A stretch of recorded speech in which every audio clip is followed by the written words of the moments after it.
Good morning. Rachel's in the front row. Deb's in the front row. But there are 3 empty seats in the front row. How sad. It's really fine. Sorry to bully people, but good morning, everybody. A special good morning to Sophia DeRose, who is the coordinator of the Writers House Fellows Program right in the back there. Come on, put your hand up, Sophia.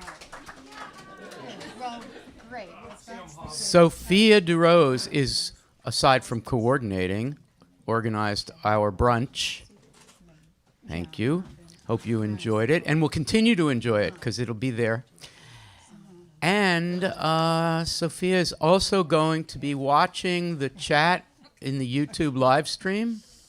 And Sophia, I can see you, we have a sight line, and you'll give me a nod or a thumbs up when there's interesting things being said. To those who are watching on the live stream, I know there are a lot of you. We would love for you to post comments or questions. We may not be able to get to all the questions, but Sophia will convey to us. Now, Sophia, I can't quite see you, sight line, so see if we can get a sight line. Okay. So thank you, those of you who are watching from around the world. There are a lot of Retallack fans, Writers House fans, and Retallack fans around the world watching. So we just greet you at 10:30 Eastern U.S. time. Secondly, we want to say hello to Erica Kaufman, who accompanied Joan. What? Is this funny? She's trying to eat her bagel. Oh, you're eating. You don't have to say anything. Just nod. This is Erica right here, a wonderful poet, teacher, scholar, critic, friend, who came with Joan and has been with us the whole time. And good morning, Simone White. Hi. Hi. Good morning. Simone and I are super excited about the next hour. We'll be talking with Joan, as you will as well. We have 2 portable mics. Where are those for me? Can we get them circulating? Just bring them forward. We got this new plan. Like, give Lainey one and give Erica the other, and we'll just go from there. Are you guys okay kind of passing it around and keeping it an eye? Okay. And most of all, what we need to do now is to honor and thank the amazing Joan Retallack for being a Writers House Fellow here. So Simone and I are going to, pose some questions and really put out topics for conversation. We're hoping that your questions are of the same variety, questions that will encourage conversation. And we'll go from there. We'll improvise this. At the very end, I've chosen I think, beautiful and somewhat hopeful passage at the end of your Gertrude Stein essay, The Difficulties of Gertrude Stein. Is that the title? I think it is. And I wondered at the very end, I'll ask you to read that for us if you're up for it. But it's really quite wonderful way. I'm sure we will talk about those issues. Okay, so my first question. Oh my goodness, my first question. Very excited about it. Wow. At the beginning, questions, by the way. They're very brilliantly colored. It doesn't help at all. But at some point, speaking about the book Memnoir, but also speaking about all your work. This was quoted by Erica in a wonderful essay about that book. You say, all the work I do comes out of a perforated self, permeable, in conversation, not wanting to finish a story about a self that must be in motion for the I to believe in the I as a vital principle. That's a hell of a sentence. I'm going to say it again. And I would invite Joan and Simone just to respond to this amazing point. Like Memnoir, like all the work I do, comes out of a perforated self, permeable, in conversation, not wanting to finish a story about a self that must be in motion for the I to believe in the I as a vital principle. The first thing I'm thinking about, Joan, is the phrase "in conversation," but also, of course, not wanting to finish a story is a good one. Will you take that anywhere? And then Simone, are you up for that? I must be up for it. This is why I'm at the table. Well, that was can you say that less grumpily? I'm sure by the time Joan says something, you will be so I'm so ungrumpy. excited. I mean, Please there's don't make nothing I won't talk predictions about. like that. I can't live up to the. Okay, no predictions. Thank It's you. a marvelous statement in conversation. That's such a big deal for you. Yeah, it is, and the fact that yesterday a lot of our conversation was about the I at one point, that one of you brought up as a suggestion, question, thought, and I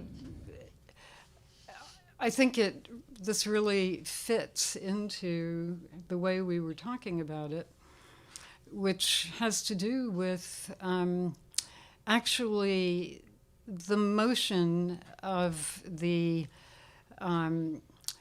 particular questions and the particular ideas that one is trying to put in a kind of order that can be in conversation with a reader. That is an active principle of what we are as humans. That kind of assertion of what one feels is most dear and most important to oneself. And that is always in some kind of development, So I think that's really what it's about. The I never fully stops developing. It's such a, it's a ridiculous little thing, I. And it causes and contains so much.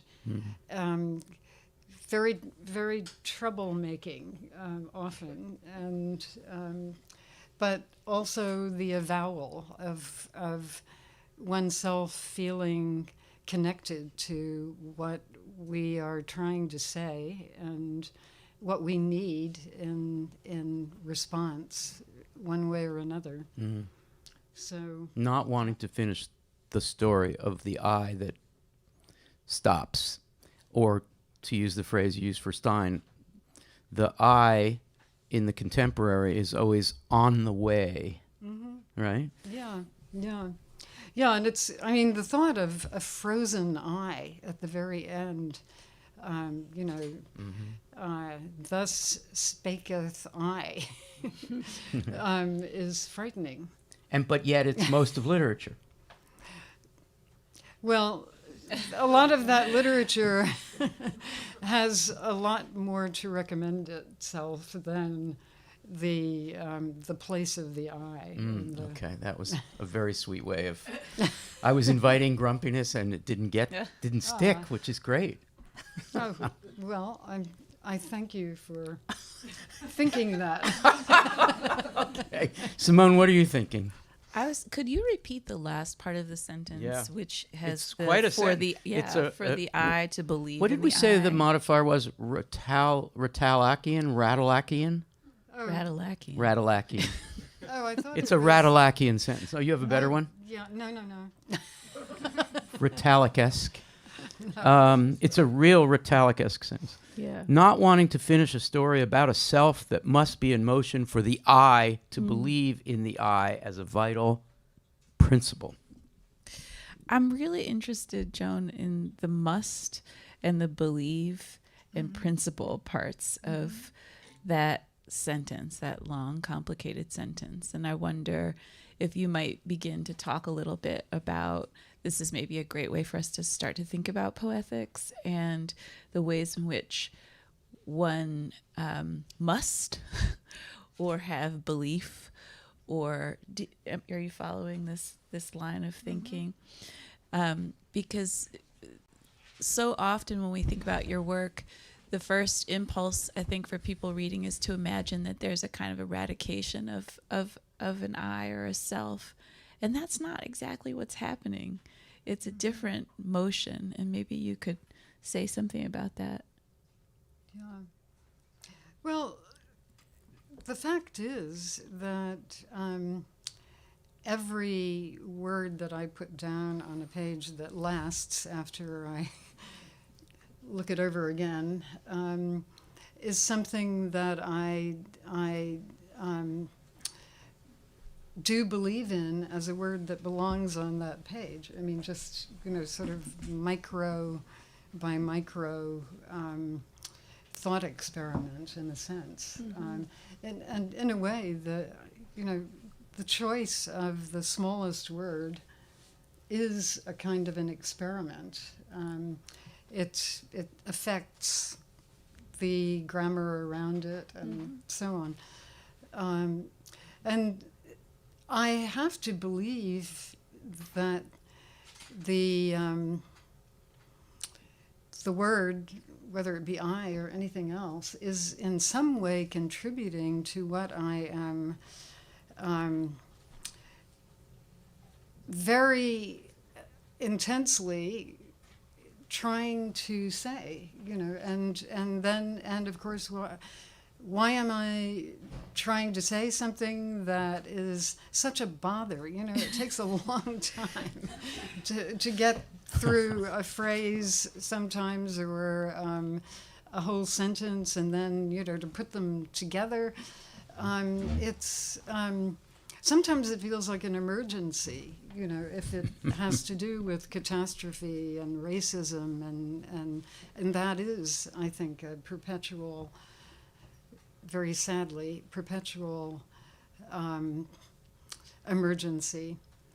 But then it's not always an emergency. It's often things that I've come to value, people I know have come to value, that is really helpful in maintaining a zest for moving around in this chaotic world with something that we hope is a contribution, that just a contribution. Do I get the next? Yeah. It might be a swerve. Is that okay? Oh, New yeah. topic? I Okay. think Joan likes Yeah. new topics. Well, last night you showed some images that were, I think you were calling them puzzles, but we might also, yes. Yeah, actually, I do these visual things, and I call them all image texts, which is not my creation as a term. I think it's actually being used a lot now. So it did have the job of being a puzzle that was inserted, a puzzling interlude is what I called it, from the first part of the book that I was reading, and then the second part. So those who are watching on the live stream don't have the benefit of these images, but maybe we can put them up later. But one of the things that I was hoping we could talk about this morning is Joan's, I guess I've been thinking over the course of the last month that Joan is a kind of like before the letter multimedia artist. And I would really love to hear more about your practices of visual art. And I was looking in particular at the Errata Suite, and an Errata Suite essay from the Cordite Review some time ago, which Al brought my attention to, which described a performance of Errata Suite at the Guggenheim, which blew my mind because I was thinking, I didn't know Joan was a performance artist. I just, what? So neither do I. Right. I mean, Well, but I just have to do certain things that appear to be performances. so can and would never say that you were somehow. Can you just say a little bit about what the importance is of these non-textual activities that you are engaged in, but will not call Yeah. Well, it all comes from things that I have enjoyed doing since I was very, very, very many more varies young. Really as a child, as play, and something that I have realized rather recently, I mean, within the last year or so, is that when I was living in New York City, most of the time with a single mother, who worked, I would come home from elementary school and lock the door to be safe, and then I would have the whole apartment to myself to play with. So I would make things out of all kinds of things that were around, and I wasn't thinking about that as art, but I made a lot of constructions of worlds with really odd housing and so on, just with leftovers around the house. And that's actually, that led me to ultimately enjoy doing what I thought of and still think of as collage constructions. Mm-hmm. So they're not collages a la Rachel Duplessis, the collage maker in this room, or one of them. There may be others, but it had to do, the construction part was very important because that had to do with constructing a way to be in the world by making constructions that made the world interesting as an exploration site, and also really fun for me to take these improbable objects and try to put them together in a way that made some kind of sense. Mm. We're Did I at all address your question? You definitely did, and I think I'm going to be asking you a lot more questions about this. Not today. But And you're thinking about this topic for yourself, aren't you? Yes. I mean, I'm thinking a lot about, as you say, I think as you said yesterday in our conversation about how to make a text come alive in the way that it needs to come alive. And if that means that it comes alive through performance, or it means that it comes alive through an assemblage or some other, it's all the same project, as sometimes you say, but for maybe I'm not as smart as you, because it didn't occur to me until much later. Please. We're going to turn to the topic of error, speaking of Errata Suite. And to do that, I was wondering if one of the portable mics can drift over to where Subin and Jing are sitting. Oh. And while we wait for that to happen, I think Erica's got one, I invite Sophia to tell us if there are people chatting, if they may be just saying hello, or they may have substantive things to say. Sophia, what's happening there among our YouTubers? We have some people chatting. Jenna Osman has joined us on the live stream. Hi, Jenna. Yes. We have Jane Ward saying she was glad we showed some of the images on the live stream, so people were appreciative they got to see those again. There was a question from last night that wasn't able to be answered, if you want a question now. Let's go to it in a bit, but hold on to it. Cool. And hello again to all the people on YouTube. We talked a lot in our class when we read Errata Suite about error. The students had a lot to say about it. Jing wrote, "Error is authenticity." And Jing's always very succinct. And Subin, who happens to be sitting next to Jing, wrote, "The errors left upon the page in this book are quite striking. They awaken the reader's attention and make them linger a while.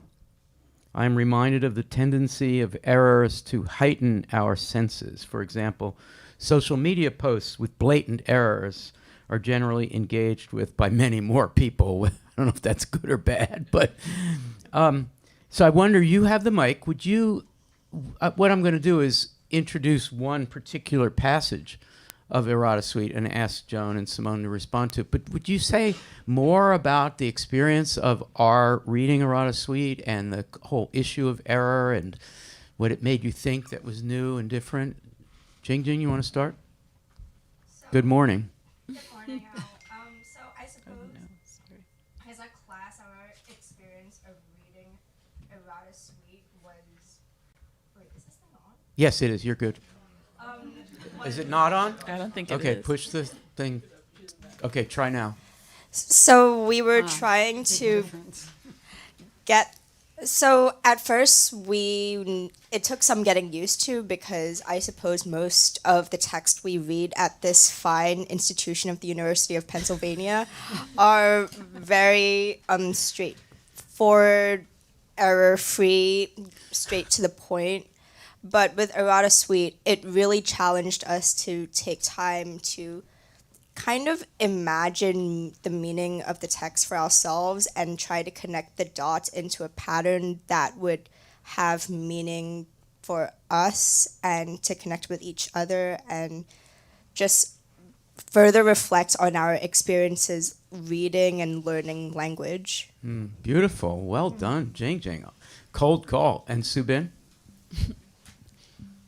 Oh yeah, that was I share a lot of my sentiments with Jing Jing, because when I read, I tend to try to want to get the exact meaning from the reading, to extract what it means, to extract what it's trying to say, and I guess I always try to wrap my head around what the text is in the most succinct manner possible. But I think that because I just want to get like the big meaning out of the text when I'm reading it, I often like gloss over like a lot of sentences in the reading process. But I think the errors were very important in that they made me linger a while in the text, and like they made me appreciate every single word that is on the page, as opposed to what is the big meaning of this? I'm going to gloss over all the sentences to find the big picture. And I think my reading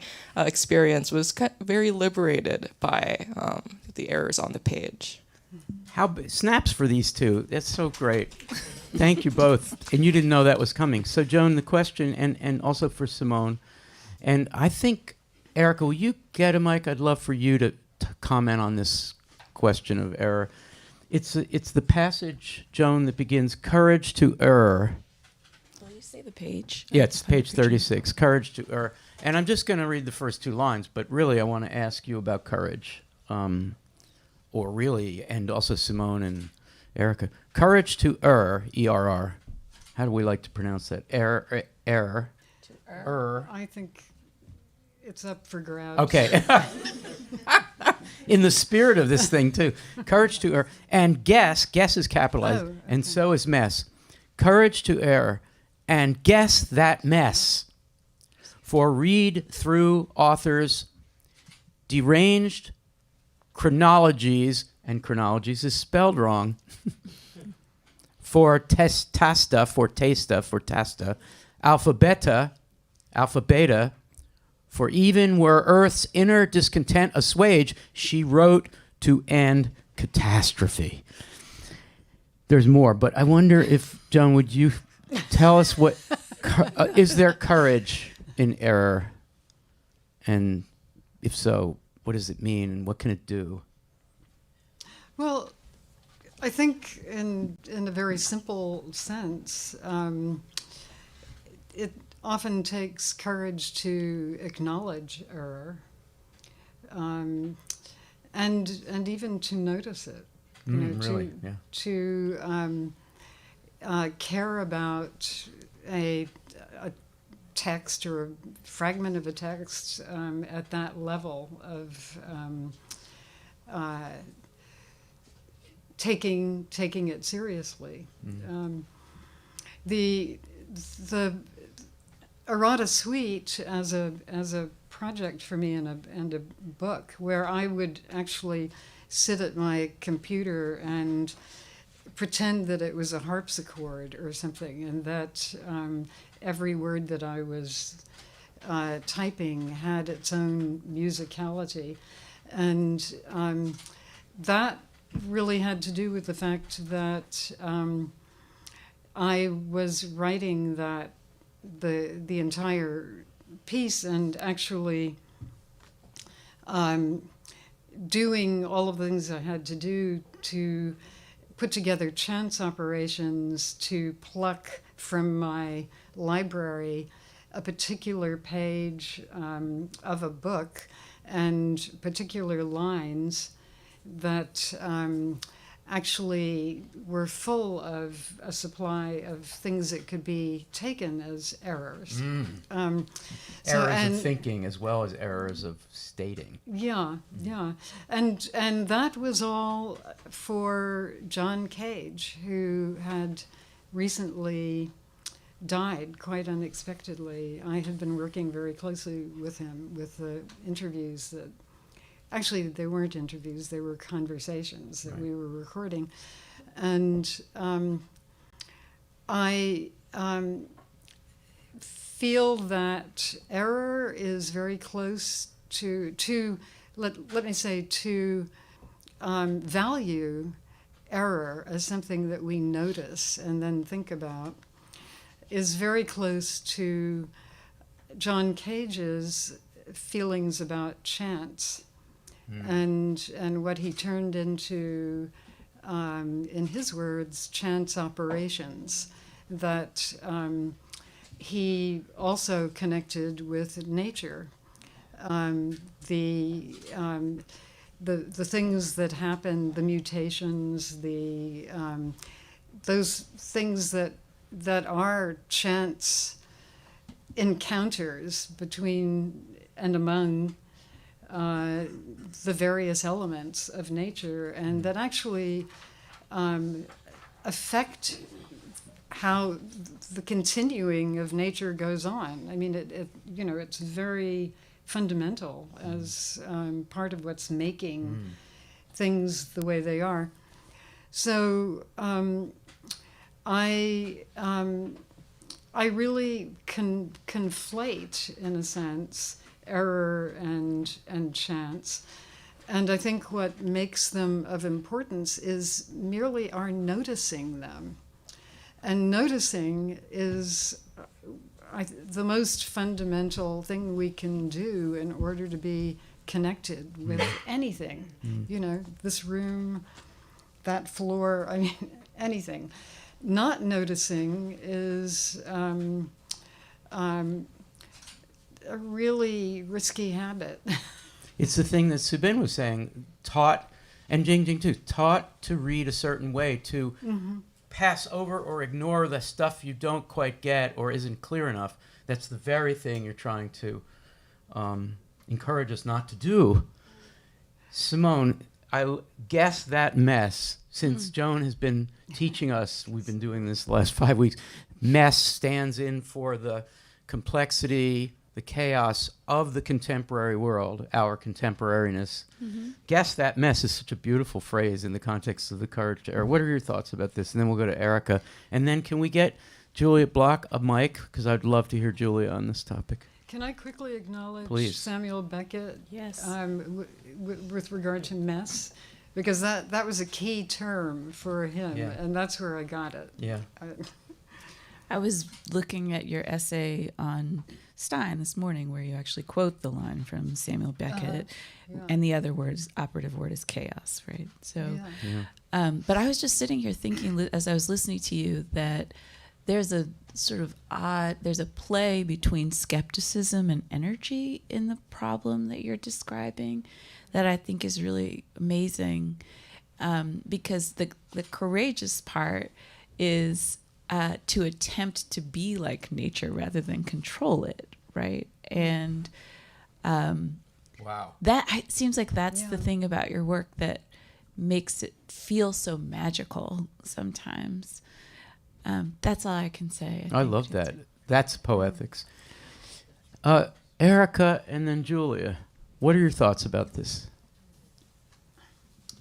I'm thinking about what Jingjing was saying before, and about the way that to allow oneself to notice error is in itself an act of courage, and particularly thinking in terms of pedagogy, how last week my students, I'm teaching a poetry course, and my students were asking a lot of questions about the first assignment and how they know if they've done it right.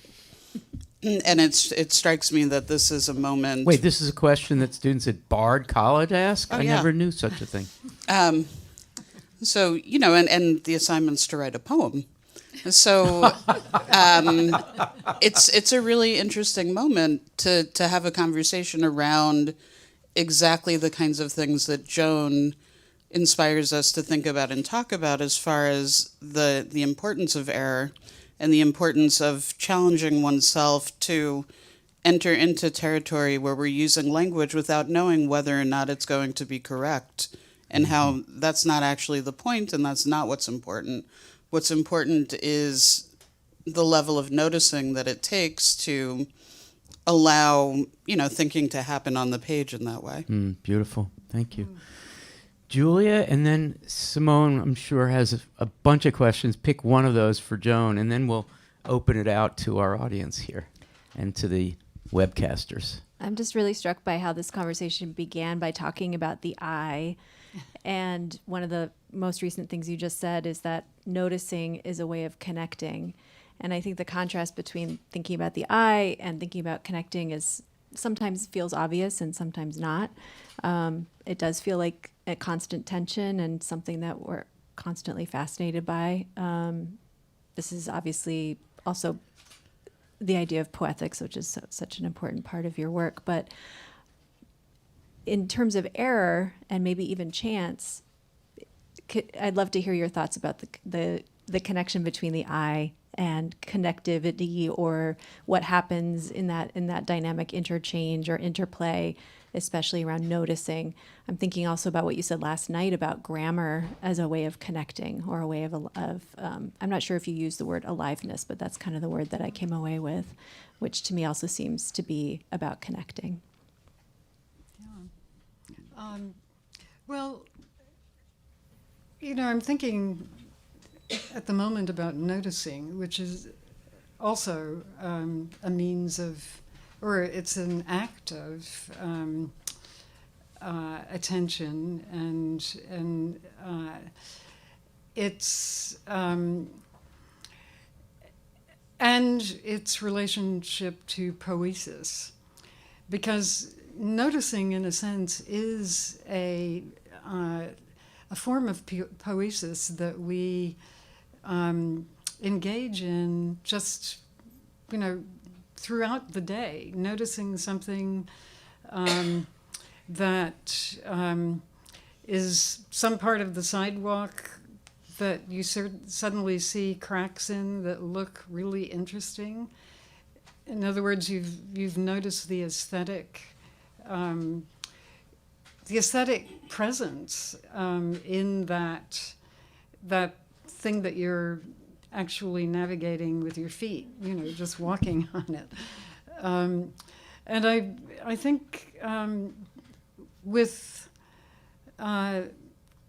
noticing there's a kind of intentional, also intentional. This other is a noticing that we're doing all the time, and it's part of the joy of having eyes and ears and just the panoply of all that's going on around us in the smallest and largest spaces.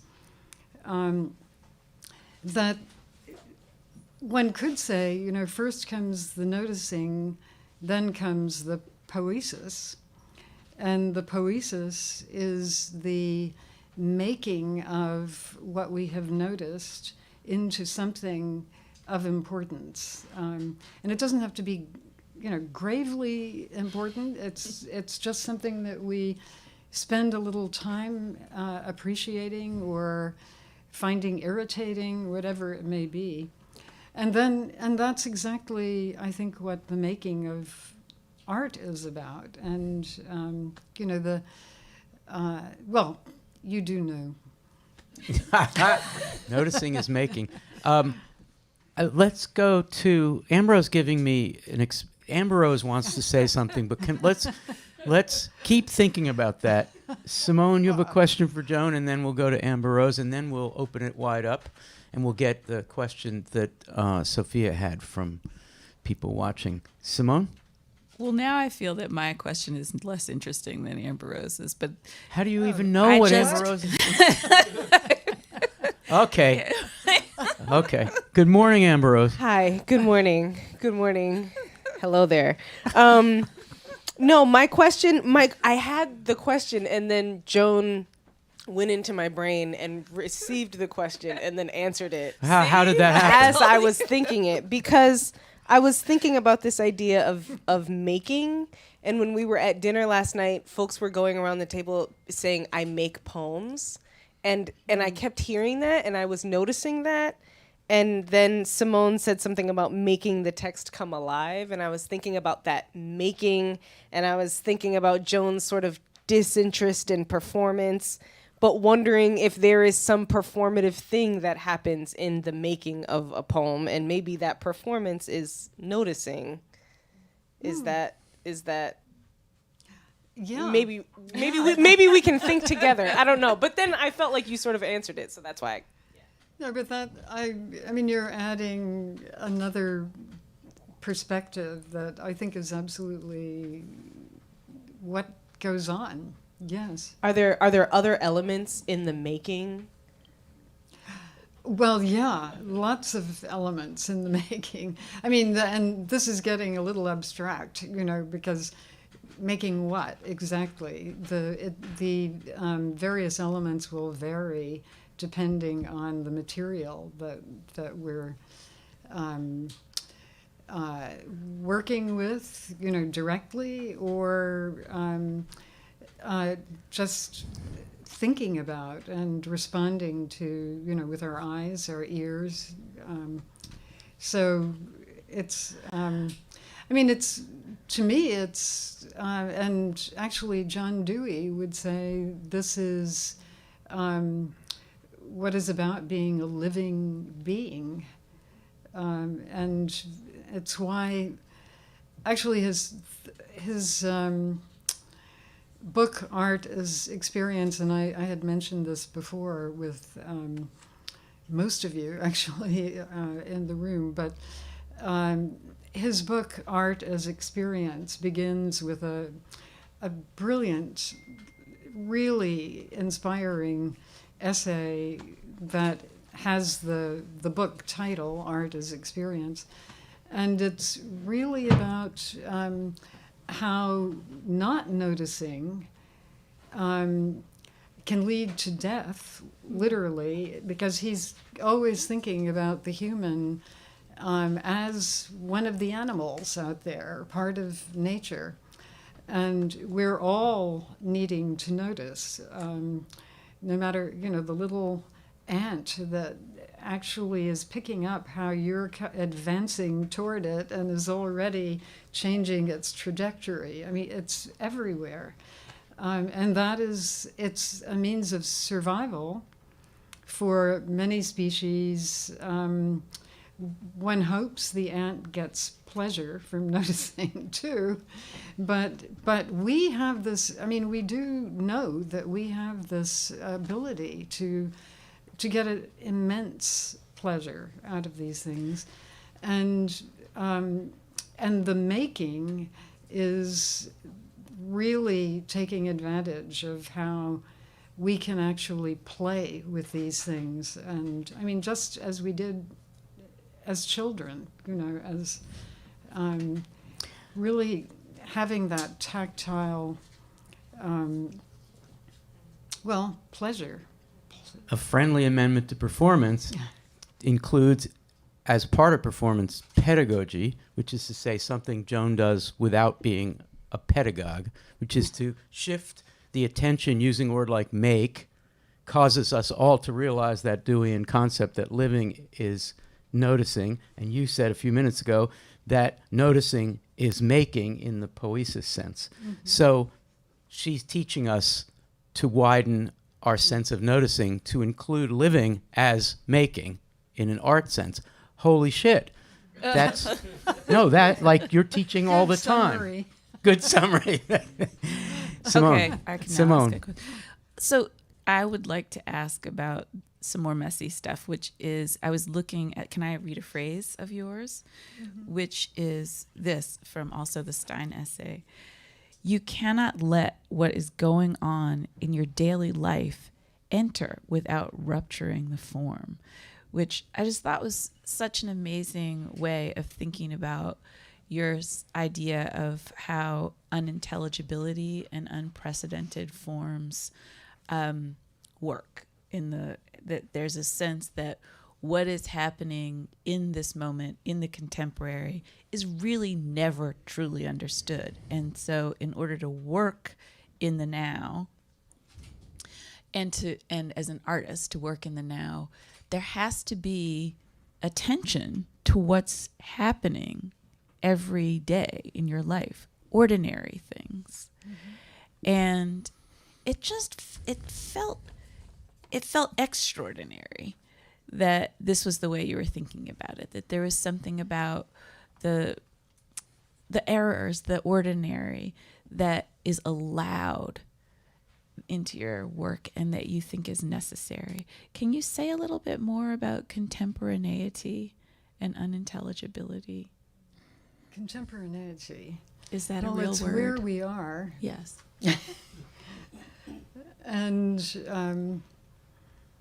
I love everything you were just saying. You're expressing. You don't need a question, really. The contemporary, I really do think of as being a kind of rim that we're either trying not to see because it's a little frightening, or we're trying to approach in some way. And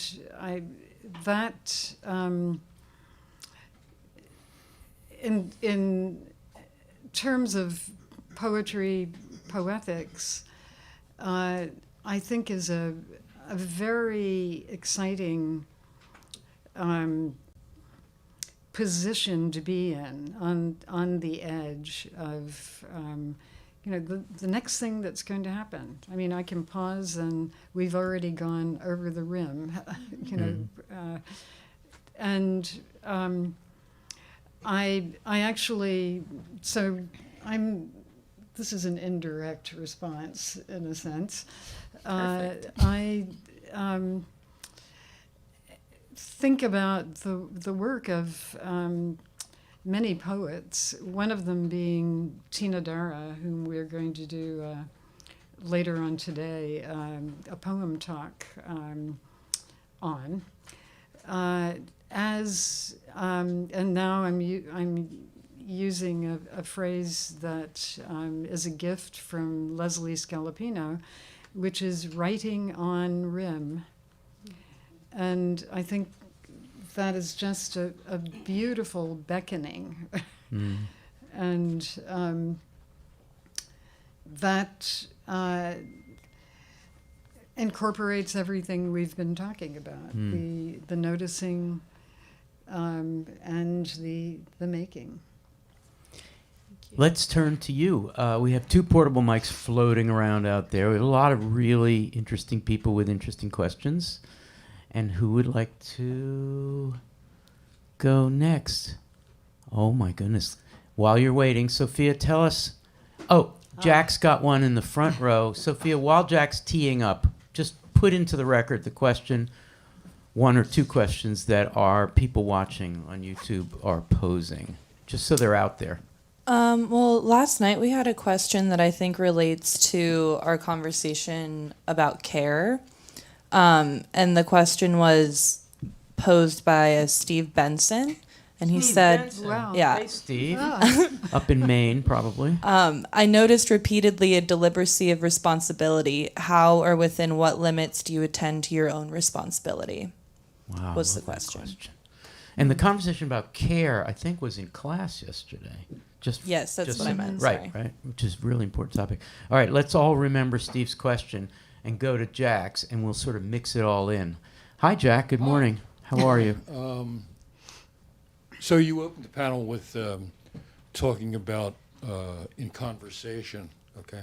Yeah. A couple of years ago, a really good friend of mine was fascinated with the expression thinking with, okay? And I'm wondering if you could speak to the relation of thinking with to being in conversation. When this friend of mine brought this to my attention, I had never noticed it before. Okay, so I was never cognizant of it, and I started thinking about it. And it's not frequently used, but I think it's a very interesting expression. Thank you, Yeah, Jack. yeah. Can someone else, while Joan is responding? Oh, Lainey's got it. I love the phrase, and I love doing it. Right. Thinking with others, which actually I've been doing since I arrived here yesterday. I mean, and we've all been doing, thinking with one another. And I think, I think it's very close, inseparable from conversation. It could even be silent, but the thinking with must be something that is crossing the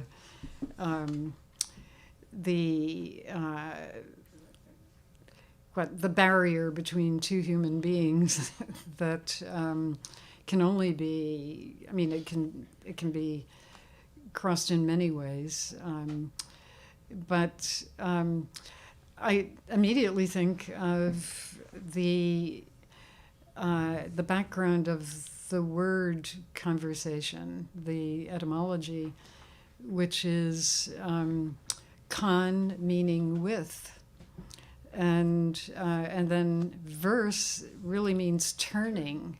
So it's a turning toward the other and in a way of being with the other, and that's how the conversation actually takes place. You know, here's one that it goes over there, that is moving back that. So I think it's a lovely, and it's different. I mean, we could spend a lot of time thinking of the difference in those phrases and what they imply, but I think they're really very, very intimate with one another.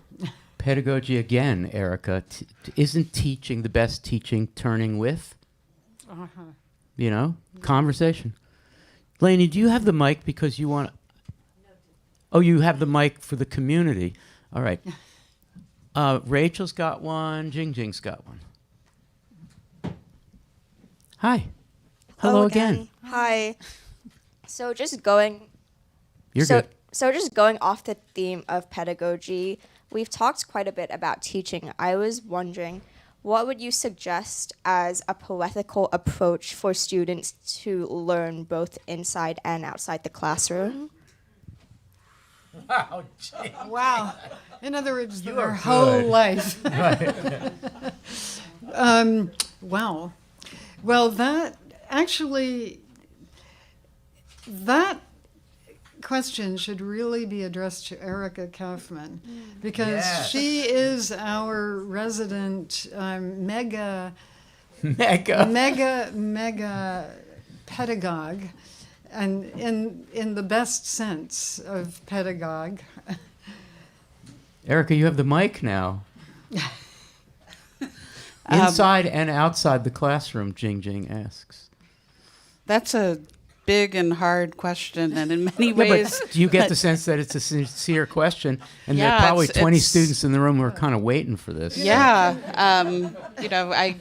My dissertation was largely about that very question. And who was your dissertation director? Wayne Custenbaum. Who is coming in April as a Writers House Fellow. Yes. Just plug that. So I think that one place to begin to imagine the answer to a question like that, which I think would be different for every person who's engaged in the process of learning. So I don't know that there's any one answer. I think that it depends on each individual learner. But I think I would echo what Joan is saying about Dewey. And I think that on the pedagogical side of things, there's this, within poetics, there's this really important nod to how Dewey thinks about the importance of learning by doing and learning through experience. And I think that as a learner, once you, instead of, a lot of us are taught to learn by listening and kind of parroting back. I know that none of you do that here in college, but I think that Not in this room, anyway. No. I think that unlearning that is an important first step, and really opening oneself up to having the experiences that can only happen if you push yourself out into terrain that's wholly unfamiliar and difficult.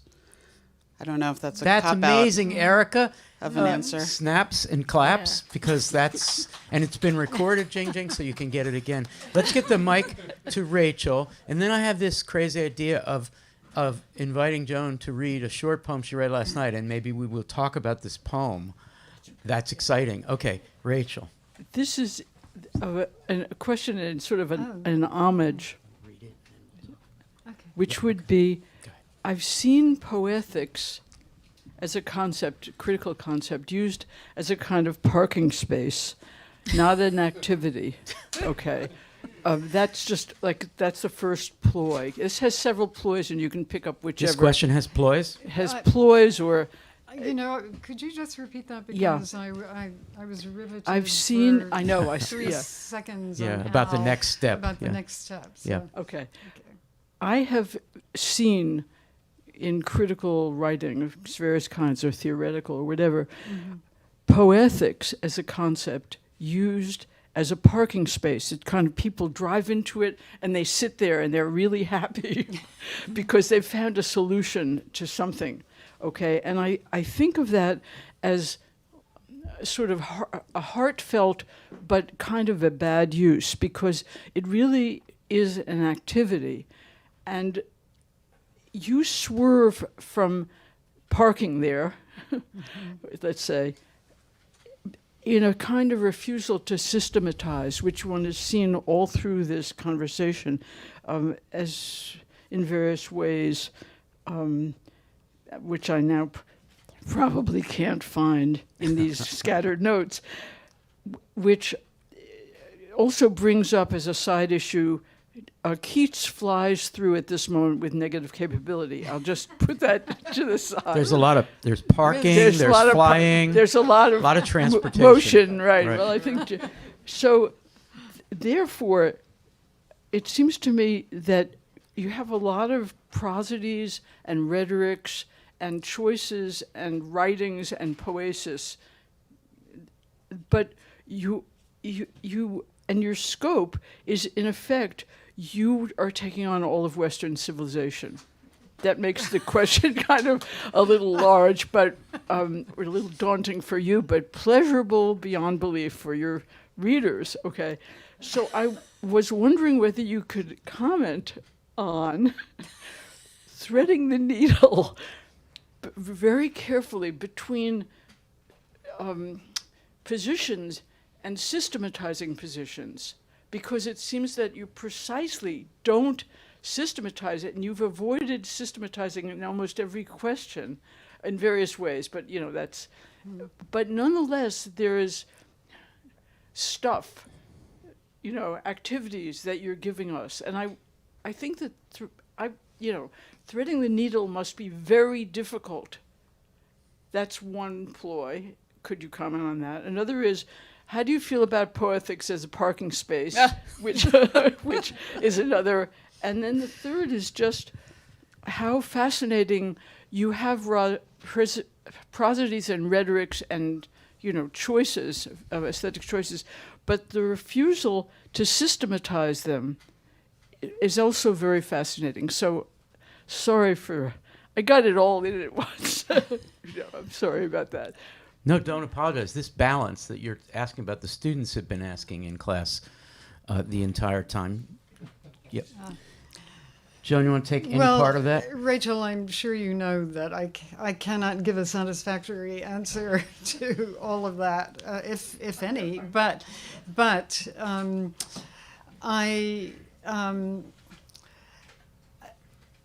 what comes to mind is the way I write essays, and I love the essay form that originated with Montaigne and is sadly not used in education widely. I mean, it's so there is the Montaigne essay as conversation. I mean, he actually took up the essay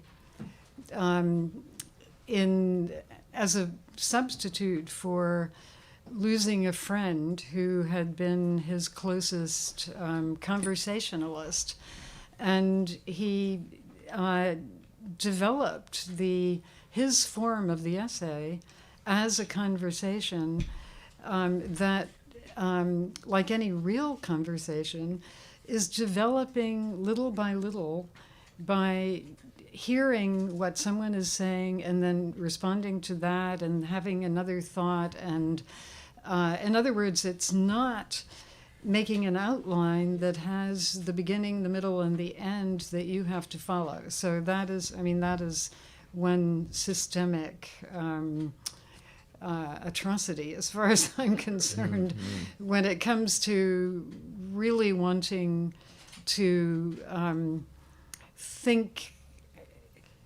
Well, I think of Diotima in Plato's in the Symposium, where she says it's a matter of poetry. In other words, something that has never existed before and that comes into being.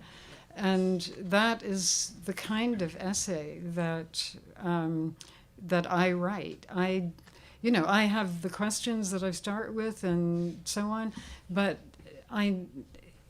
what's delightful to me is that then primes me to start noticing all kinds of things that I hadn't thought of before. I just sort of jumped off the cliff and began, and so that's really, I think that's the way you really are thinking. You're not just trying to put pieces together that you're memorizing from what you've been told is important, etc. Well, oh, sorry. Be like Diotima. Well, is it the answer is that there's Diotima, boy, sorry, she yeah. was something. She had a lot to say, with Socrates channeling her, and it really is a channeling. Let's invite Joan to read or reread, because she read it last night, a poem called "None Too Soon" from Bosch. And Simone, here's a copy of it. Oh, thank you. Pardon my reach. And Do you have another copy? yeah, you wanted It's this so one? much easier to read About that. from something that isn't I'm gonna- flapping. I'm going to pass this to the Peanut Gallery so that we have some interlocutors. We don't have a ton of time for this because we do want to end with that passage from the Stein essay, but love to hear this poem, and then Simone and I and the three of us can start just thinking about it together as a response. So here it is, None Okay. Too Soon. None too soon. Located in memories without precedent, fine stock of syllables not yet squandered in pliant affirmation. Don't be scared. The more non-existent of the gods are the only ones counting your blunders. Hard to forget what's never been known for sure. Yearning minds conjure thoughts bound to deform the musculature of the most determined smile. The only worthwhile thought experiment of which I'm currently aware is to construct a logical space-time bracket in which all of us, animal, mineral, vegetable, are sometimes dreaming. If I had to pick a poem, at least for the moment, that says a lot about what you're about, there's everything in there, kitchen sink. Can we start with hard to forget what's never been known for sure? I mean, what do we do with that? That's amazing. Here, I'll back up so you can see each other. I don't want to start with that. Okay, Simone, start somewhere easier. Well, I actually want to start with the first part, which is located in memories without precedent, fine stock of syllables not yet squandered in play. That sentence has a reversibility in terms of time that is really incredible. Memories without precedent. Well, fine stock of syllables not yet squandered imply an affirmation. So first of all, the two phrases mirror one another in terms of their reversibility, in terms of precedence and time and taking up the immediate present. And then you're not supposed to be scared. And who is not supposed to be scared? That's so brilliant. Who is not? Anybody reading the foregoing sentence Should be scared. should be scared. Yes. Hard to forget what's never been known for sure. This is a concept of repression, forgetting, denial that is complicated. Nothing has been ever known for sure. Back to you, Simone. This is a concept of the contemporaneous, the Steinian contemporaneous, that's actually put to work in a prose poem, I guess you could call it, in which each sentence does something kind of miraculously reversible with time and grammar both. Yes. Back to you. And also hardness and softness. So this next part, I hesitate to read the thing sentence by sentence, but I'm driven to by time constraint. Yeah. The musculature word is an amazing word, which is both hard and soft. That comes up, but then also right in the middle of this amazing poem, you have this really sound-driven moment, which this line seems to me the most sort of like sonically playful and fun and it just sort of like glows up out of the poem, if you know what I mean. It's Retallack funny. Yeah. Right? In the sense of, I mean, yearning minds must be some of the people who are scared, even though the speaker said, don't be scared, are also the yearning minds who are thinking thoughts that are going to deform the way the most determined smile gets formed by the face. And the only worthwhile thought experiment, of which I'm currently aware, which is hilarious, currently in the poem anyway, is to construct this eco-dream, this dream of animal, mineral, vegetable, dreaming together. Of a thought experiment in which we have a logical, that is to say, a rational, complex realism, space-time bracket, which has already been confused by the brilliance of the previous sentences. That is a dream sometimes. And also, Joan, the not parking space of poetics, which I know Fred Moten is engaging with your work quite a bit and is thinking about the idea of poetics across kind of intellectual history. And I'm thinking about the fact that dreaming and imagination are the things actually that are opposed to hard conceptualization and cognition. And this comes out in this poem so beautifully.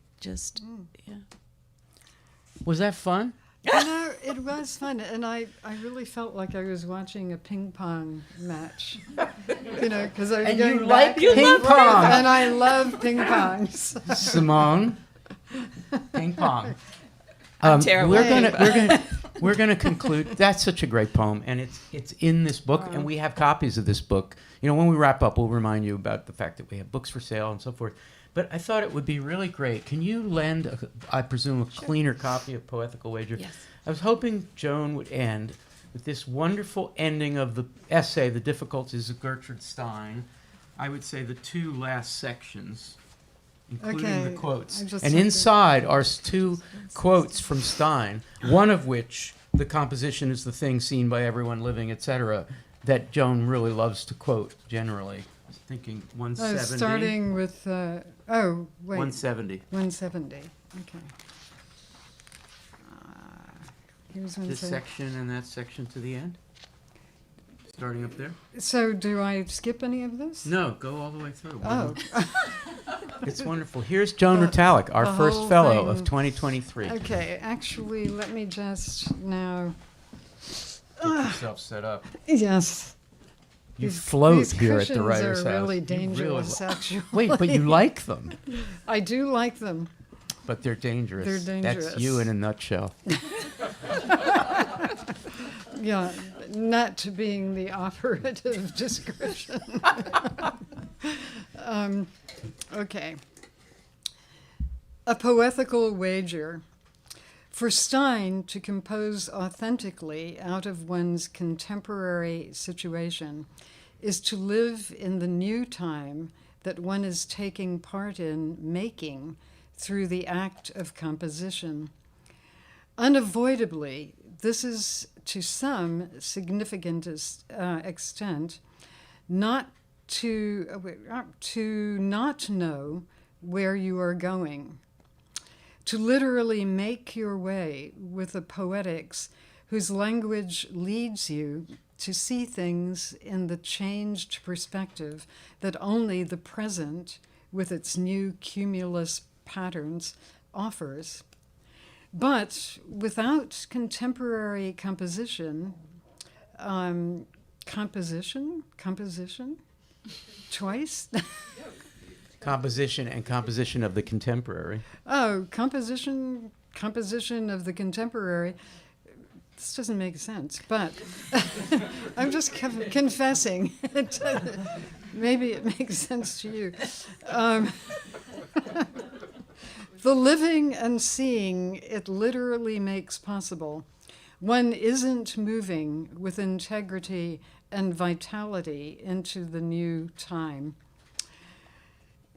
So there's an if that should be somewhere in there. The composition, and this now is Stein, the composition is the thing seen by everyone living in the living they are doing. They are the composing of the composition that at the time they are living is the composition of the time in which they are living. It is that that makes living a living they are doing. Composition as explanation 497. And then this is from a different part of the Stein piece.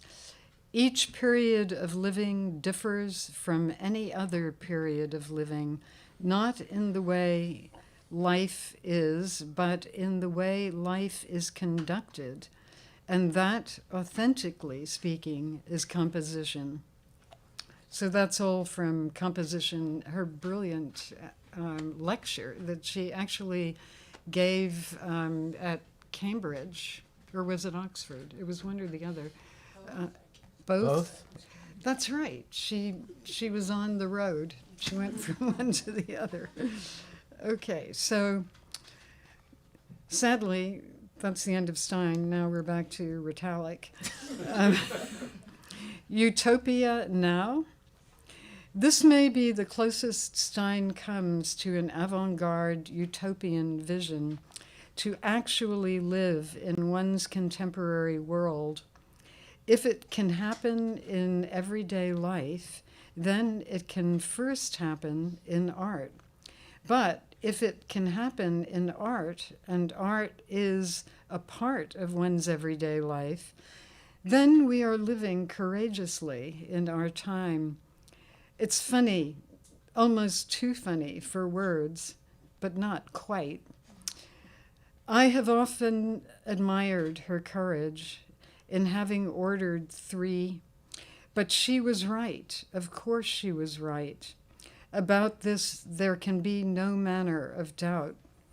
It gave me pleasure and fear, but we are here, and so far further.